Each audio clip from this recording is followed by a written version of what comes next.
हो गया। Dear students, झमुआ की पाठशाला में आज हम 9वें दिन में उपस्थित है। जैसा कि आप सभी जानते हैं, इस पाठशाला में आओ गणित सीखे कार्यक्रम के तहत प्रतिदिन आपसे 20 प्रश्न पूछे जाते हैं। आप सब रेडी हैं? पहला प्रश्न बहुत ही शानदार, निर्देशांक ज्यामिति का जनक किसे कहा जाता है? Very good. फ्रांसीसी गणितज्ञ थे, फ्रेंच मैथमेटिशियन रेनी देकार्तेस साहब को निर्देशांक ज्यामिति का पिता कहा जाता है। दूसरा प्रश्न, रेखाखंडों की सहायता से बनी सरल एवं मंद आकृतियां कहलाती है? Very good. बहुभुज को अंग्रेजी में पॉलीगन्स कहते हैं। तीसरा प्रश्न, n भुजा वाले बहुभुज के अंतर कोणों की मापों का योग होता है? Very good. 2n - 4 into समकोण।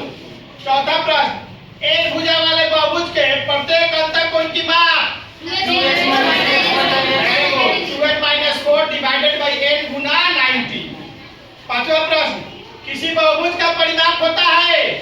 उसकी लंबाई का योग। Very good. उसके सभी भुजाओं की लंबाइयों का योग। जैसे अगर आपको आयत का परिमाप ज्ञात करना हो या परिमिति ज्ञात करनी हो तो आयत के सभी भुजाओं की लंबाई को जोड़ देंगे तो परिमाप ज्ञात हो जाएगा। छठा प्रश्न, ऐसा कोणों का योग जिसका योग 180 डिग्री होता है कहलाता है? Very good. संपूरक कोण, इंग्लिश में सप्लीमेंट्री एंगल कहते हैं। उसका दूसरा नाम परिपूरक या ऋजु पूरक होता है। जिस किसी कोण का अगर संपूरक कोण ज्ञात करना हो उसे 180 डिग्री में से घटा दिया जाता है। सातवां प्रश्न, ऐसा कोण का योग जिसका योग 90 डिग्री हो कहलाता है? पूरक कोण, दैट मींस की कॉम्प्लीमेंट्री एंगल। उसका दूसरा नाम है कोटिपूरक कोण। जिस किसी कोण का अगर पूरक कोण निकालना होता है उसे 90 डिग्री में से घटा दिया जाता है। आठवां प्रश्न, बिंदुओं का संग्रह जो दोनों दिशाओं में असीम रूप से फैलता है कहलाता है?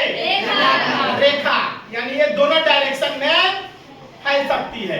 इसके अंत बिंदु इंग्लिश में एंड पॉइंट होता है, इसके अंत बिंदु नहीं होते हैं रेखा के। नौवां प्रश्न, दो निश्चित बिंदुओं के बीच खींची गई रेखा को कहते हैं? रेखाखंड, दैट मींस की लाइन सेगमेंट। आप सब जान रहे हैं कि रेखाखंड के दो अंत बिंदु होते हैं, दो एंड पॉइंट होते हैं।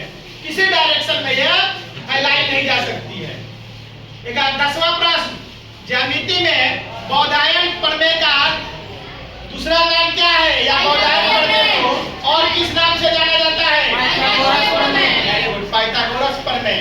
यूनानी गणितज्ञ थे पाइथागोरस साहब, उन्होंने एक प्रमेय बताया जिसको पाइथागोरस प्रमेय कहते हैं। उसे पूर्व में बौधायन प्रमेय भी कहा जाता है। 11वां प्रश्न, यदि किसी प्रमेय संख्या का अंश और हर दोनों धनात्मक पूर्णांक हो या दोनों ऋणात्मक पूर्णांक हो तो वह कहलाती है? वेरी गुड, धनात्मक प्रमेय संख्या कहलाती है। 12वां प्रश्न, एक शतरंज बोर्ड में कितने खाने होते हैं? Very good, 64। 13वां प्रश्न, वृत्ताकार क्षेत्र या वृत्त के चारों ओर घेरे की लंबाई को क्या कहते हैं? परिधि। Very good. परिधि को अंग्रेजी में सर्कमफ्रेंस कहते हैं। 14वां प्रश्न, दो लगातार संख्याओं का महत्तम समापवर्तक होता है? 1। Very good. 15वां प्रश्न, बहुत ही इंपॉर्टेंट प्रश्न है, हमेशा बोर्ड परीक्षा में बहुत पूछता है। मूल बिंदु के निर्देशांक होते हैं? 0 0। धन्यवाद। आज हमारे झमुआ की पाठशाला की कार्यवाही समाप्त हुई। पुनः हम कल 3:15 बजे अपने वर्ग कक्ष में उपस्थित हैं।